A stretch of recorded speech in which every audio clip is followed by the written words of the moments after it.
Hey guys, quick video. So I wanted to talk about what I like to call the many faces of the G chord today.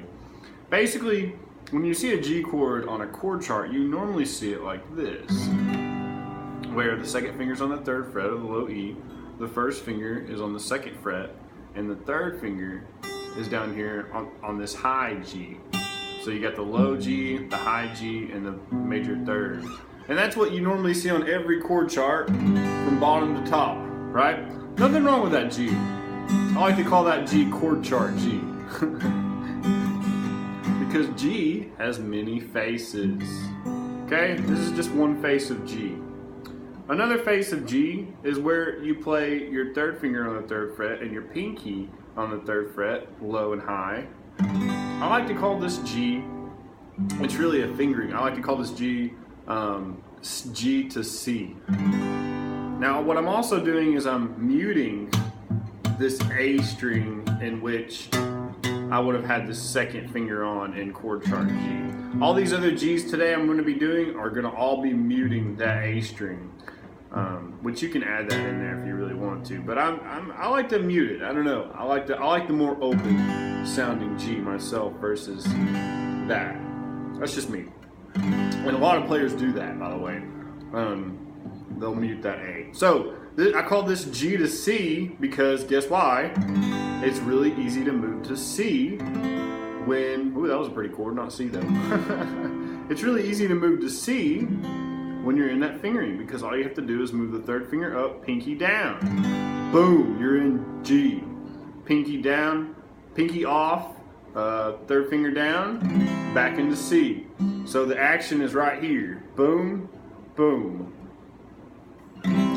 So I call that G to C. I call this G to D. Second finger, like normal, you leave that one off, you mute it, and then we do the third finger and the pinky on the third fret. I call this G to D. Why? Because the reason why is because the third finger is on the third fret of the B string, and it's the same note you get when you play a D chord. So the D chord is second fret, third fret, second fret. So they have what's called, in music, a common tone. So if I play G to D like this, I have that note in there, and if I switch to D, I have that note in there still, okay?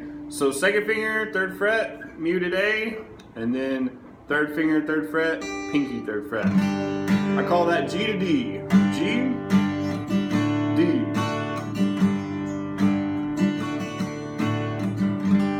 Because this finger stays the whole time.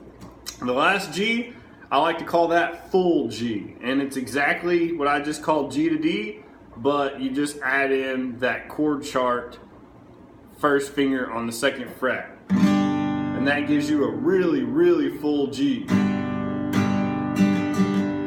If you're looking for a really thick G, that's the one to go with. That's the whole, that's that G. The David Gilmour G. So G is a magical chord because it has many faces. To review, chord chart G, G to C, G to D, and full G. Thanks for watching, guys, and that's just how I teach my G chords. Hope you got something out of it. Subscribe, comment, whatever you want to do. Later.